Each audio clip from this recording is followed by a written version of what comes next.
Passados alguns meses do auge da pandemia da Covid-19 e recentemente o resultado das eleições gerais em 2022, especialistas que estudam a mente humana afirmam que esses dois grandes eventos, somados com a sobrecarga do dia a dia, contribuem para gerar problemas na saúde emocional, como a ansiedade e a depressão.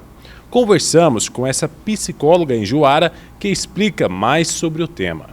Esse é um tema que, de fato, a gente precisa hoje falar mais, né?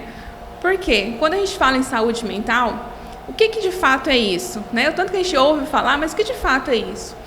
Então, segundo a Organização Mundial de Saúde, a saúde mental, ela é o bem-estar, né, da pessoa que ela é capaz de apreciar a vida, né, de lidar ali com o dia a dia dela. Por exemplo, trabalhar, a vida profissional, a vida familiar, contribuir para a sociedade ali em que ela vive. E ela precisa, de fato, administrar as emoções dela, né? Hoje nós podemos perceber que a gente vive num momento assim, pós-pandemia, pós-eleições, e isso mexe muito com o emocional das pessoas. De fato, a gente vê muitas pessoas extremamente ansiosas. E a ansiedade e depressão está no topo hoje em dia, né? Todo momento que a gente fala, o que está acontecendo no mundo? As pessoas extremamente ansiosas e com índice de depressão muito grande. Então, há aí uma falta de quê? Inteligência emocional. Por quê? Porque as pessoas não buscam isso. E, de fato, a gente tem um preconceito muito grande quando fala assim, gente, vai fazer acompanhamento psicológico. O que as pessoas têm na cabeça? Mas isso é coisa de louco, é coisa de doido, eu não preciso.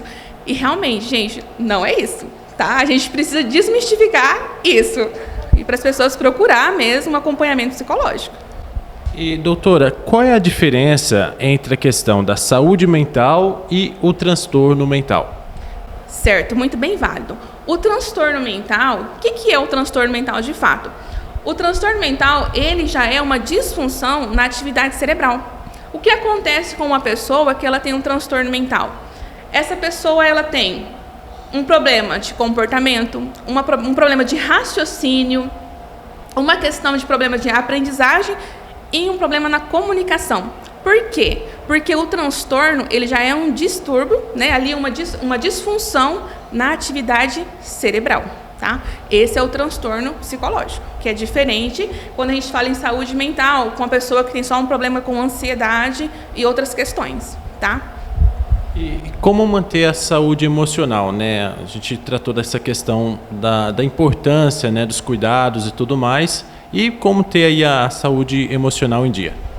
Certo. Antes de eu entrar nessa questão de falar sobre como manter, eu vou falar quais são os fatores que geram assim, uma questão de impacto negativo na saúde mental, certo?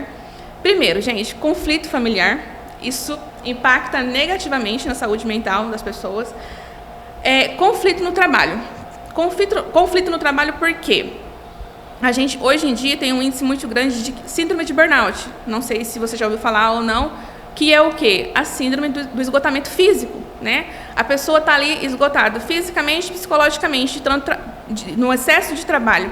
E a questão às vezes é falta de inteligência emocional, uma falta de comunicação, principalmente, isso vai gerar um desgaste muito maior nessa pessoa. Envolvimento com álcool e droga, isso também vai impactar de forma muito negativa na saúde mental. E principalmente hoje, o acesso à informação. Hoje nós temos um acesso à informação muito fácil e assim, de forma que eu abro a internet, eu tenho informação de todos os lados e isso me bombardeia. O que acontece? Isso gera uma ansiedade gritante, né? Tem pessoas que entram em crise de pânico, por quê? Porque muita informação gera ali um conflito e uma falta de ação. Por quê? Porque a pessoa não sabe filtrar o que de fato é verdade ou não e lidar com essas questões de muitas informações, às vezes, falsas. Isso impacta muito forte. E como manter a saúde mental? Gente, primeiramente, a gente olha para o estilo de vida dessa pessoa. Como que está a vida dela? E aí eu sempre pergunto para meus pacientes, como que está a atividade física? Pratica alguma atividade física? Alimentação. Tem uma alimentação saudável? Mas eu não gosto de academia, essas coisas, eu não sou fit. Não é isso. É simplesmente, às vezes, fazer uma caminhada, no mínimo 3 vezes na semana já tá bom, né? E a alimentação não é, eu vou comer ali só verdura, só folha. Não, uma alimentação saudável de fato, né? Isso vai impactar de forma positiva a saúde mental. E fazer um acompanhamento psicológico, lógico, né? Faça um acompanhamento psicológico, porque isso de fato vai ensinar o indivíduo o quê? A lidar com as emoções. E quando eu falei lá no início, em questão da gente desmistificar que psicólogo é coisa de louco, por quê? Porque toda situação que a gente vive vai gerar pensamentos, e eu chamo de pensamentos automáticos, e vai influenciar na emoção. Então, se de fato você não faz uma modificação ali na sua forma de pensar, isso vai impactar nas suas emoções. E se eu sei a forma que eu penso e consigo ali modificar, eu consigo controlar e administrar minhas emoções.